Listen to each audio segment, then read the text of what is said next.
Under the sea. Da da da da. The hell was that? Da da da da. Under the sea. Da da da da da da. I've never actually seen that film, so I don't know. Bullshit. I really haven't. Okay, that is the fact that we're leading with that Kirby has never watched.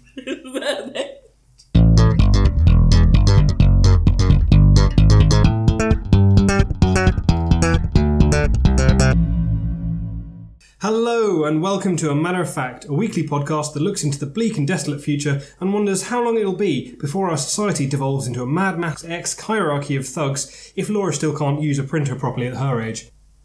Excuse me, why can't I use a printer? You printed it on labels. It's still printed. With me this week I have Kathleen Squire. Ahoy hoy. And Laura Stevens. Hello. I'm your host, Kirby Rawston. The game is simple. Each week there is a different topic consisting of 5 rounds, each with its own theme. We've all spent the week researching and have brought our own favourite facts for each round to tell the others. Whoever has the most popular fact wins a point, and whoever gets the best out of 5 is the overall winner. For this episode, the topic is Under the Sea, pertaining to anything within the sea at any given time or the study thereof. And I would like to take at this point to say that I have not seen The Little Mermaid. Because apparently that's weird. Which means that all facts that herein are completely null and void because they haven't been cross-checked with Disney. I can't even think of a Disney comeback with that, I'm sorry, because I haven't seen the damn film. I do know that's a really, really twisted parable, though. It's like the fact that it's the actual Disney version differs so greatly from the Hans Christian Andersen version, where the ending is very different, I have to say. Yeah, they club a seal. It's brutal. I understand that contract law kind of policies in this are also quite vague. I'm pretty sure they wouldn't hold up in court, or Mercourt. I don't know if it's the same thing. Mercourt. Mercourt. Can you please ask Aquaman? It's like a Merkin, but... Well, he's really difficult to approach, though. He's got this whole entourage of fish, and you've got to get to there. Because he was underwater. Yeah, that too. I mean, just getting close to him, because I'm quite buoyant. So it's quite hard. Like, I think this is the problem. When he meets Batman, Batman's just going to sink. And he's going to be like, come on, brah, let's go work out on the surface. And Batman's just going to be like... and they're dead. Oh, if only. I mean, that's going to be a good sequel, and I'm well looking forward to it. But I just... He turned into the bad guy from that video.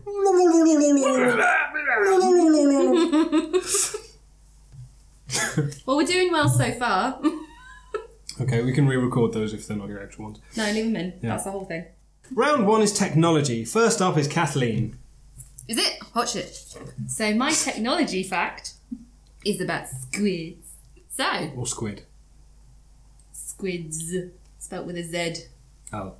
That is the correct of plural of squids, or squiddly diddlies. But that's the Latin. Oh, squiddly diddlies. I'd love it. The remains of deep-sea giant squid have been recorded as far back as the 13th century, but it wasn't until 2013 that experts were finally able to view a live one on camera off the coast of Japan. They theorised that the bright lights all previous deep-sea cameras had needed to see were actually scaring the squid away, and so a lure was developed that replicated the bioluminescent alarm patterns of wounded jellyfish, thought to be the squid's preferred prey. They also customised a Medusa video camera system, which illuminates using red wavelengths which are invisible to the squid's blue-sensitive eyes. After 50 years of failed attempts to film the squid, this technique worked on its second ever outing. That's pretty cool. I was going to say, I was really tempted to do giant squid and stuff like this because they're one of my favourites. They're just topics. cool. They're just cool, aren't they? Do you know bonus fact, their eyes are bigger than a human head. They have the biggest eyes of any They're animal. huge, yeah. I know it's more octopus than squid, but with blanket octopus, do you know about the difference in size between males and females?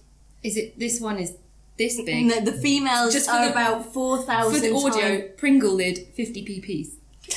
No, female blanket octopus or octopi. Or octopode. Editing whichever one you wish. No, it's cool. I was just throwing that in. All of them are legitimate now. Yep. Are 4,000 times heavier than the male of the species, and size equates to it. So whereas I'm about that. I put it on my Tinder profile. so the female's quite large, etc., and the male is essentially the size of the pupil in the female's eye. Scientists have equated their mating ritual to being that of a sparrow mating with a jet fighter. That's pretty cool. And when a scientist is going to make that particular scenario happen? I think we as a species deserve cheering up.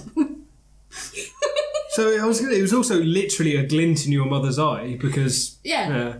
But how is this not your fact? The other fact has got to be pretty damn amazing because this is one of your backup facts. Plus side, they could use a contact lens to Johnny. Yeah, that was one of the facts that I brought out using for a later round. No, I was really behind this week, so I did a lot of my research today, I'm ashamed to say. However, I do know the difference between an ocean and a sea, which is size. But did you know that the Caspian Sea is technically not a sea? Yes, it's a lake. It's a lagoon. Oh! It's not a legume. It is It's a not a lake. legume. But due to the fact that it's got brackish water, it can be referred to as a sea. Yeah, that's it. People are out, but it is a lake because it's enclosed. Also, bananas aren't fruits. They're They are fish. mollusks. Is this Hitchhiker's Guide to the Because Galaxy? they live in their shells. Please don't say this. I have a phobia of mollusks and I like bananas. So we've seen. Ow! Okay, so I'm up next, and my fact is that the first military submarine was called the Turtle, and it was adorable. Aww. It was built by David Bushnell of Connecticut and was first used in the American War of Independence, 1775 to 1776. The design was supposed to attach explosives to the bottom of British ships, keyword being supposed, but was never successfully used, and eventually the ship transporting it was sunk. It was 10 foot long, 6 foot tall and 3 foot wide, and travelled about 3 miles an hour under calm conditions, and it never actually sunk a ship. It just sunk itself. No, it got sunk while on a ship. Oh. Well, I see the flaw in their plan. It's It's meant to be in the sea already. Yeah, pretty much. But I mean, it looks like an acorn, and it's like one of those old diagrams where people have like the pedal-powered whatever it is, and you see someone pedaling it from the inside. Yeah, they probably would have Just like had that. better success if they'd taken one of those swan boats out of, like, you know, the ones you can pedal. Pretty much. But I mean, it had depth charge and everything. Yeah. It made a big explosion that someone saw it, and it tried to release like an explosive barrel up to them to blow them up. But they got suspicious, so they rode away, and then this barrel exploded. Well, at 3 miles per hour, I'm pretty sure. And also, considering how fast ships moved in those days anyway, I'm pretty sure people weren't really taking evasive measures that fast. It was a rowing boat. It was a lot faster than a big ship because it was a guy in it peering over the side, and he saw this thing. Yeah, and if they were peddling a swan, it would have been a lot faster. Yeah, you would have seen it coming quicker though. So you embroider that on a pillow. That is wisdom for life. Swans move faster. Pedal a swan, it's faster. Laura, you're up next. Well, I'm going to go back to squid and octopus for my fact. Yay! So squid and octopi are equipped with jet engines. Water Ones jets. I make sketches of, do. Water jets, that is. Water is sucked in through a wide opening in the body, and when ready to launch, they push this through a funnel-like organ, and they fire off in the opposite direction. The Funnel-like organ. The funnel is movable to allow... Oh. I'm sorry, that was very rude. Go on. Sorry, you were saying the funnel was movable.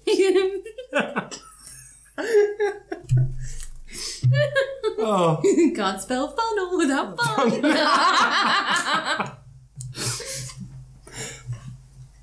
Water is sucked in through a wide... Go out there! Both of you go out there! I'm fine. Water is sucked in through a wide... That wasn't me. I know, that's totally me, and I'm going to move away, so you shouldn't know me. Give me a second. Water. Are you going to filter your funnel?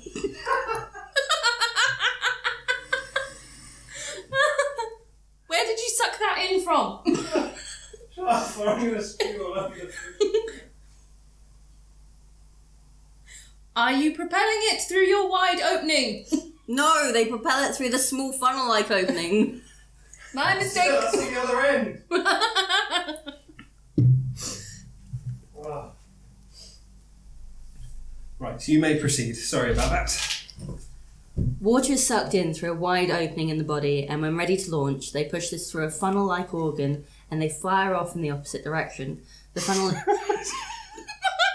Exactly the same point I got to last time, by the way. No, you never said they fire off in the opposite direction.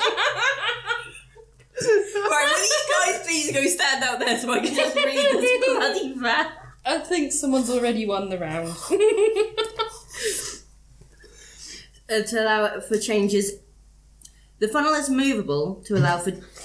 You're just going to have to cobble together this fact. Sorry, I'm going to stand out here. Can someone come get me in a minute? Yeah, you can read the fact afterward. Water is sucked in through a wide opening in the body. When ready to launch, they push this through a funnel-like organ and they fire off in the opposite direction. The funnel is movable to allow for change in direction, and it is an example of nature's take on technology to allow for movement. You may laugh. I swear I was only laughing because it was inappropriate to do so. Okay, so Laura wins that round. Yeah. Okay, so let's just do a quick roundup here. So, for round one, we have Kathleen's Squid Hunters, my Ninja Turtle, or Laura's Jet-Powered Calamari. Who are we voting for? We're voting for Laura, just for bringing a bit of sunshine into that land. Yeah, the movable funnel and the squid firing off in a different direction. Oh.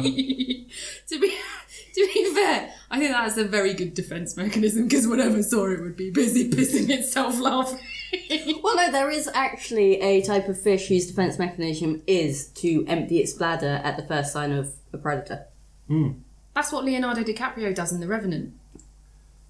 And until you've watched it, you can't tell me that's not true. Neither of us have seen this film, so...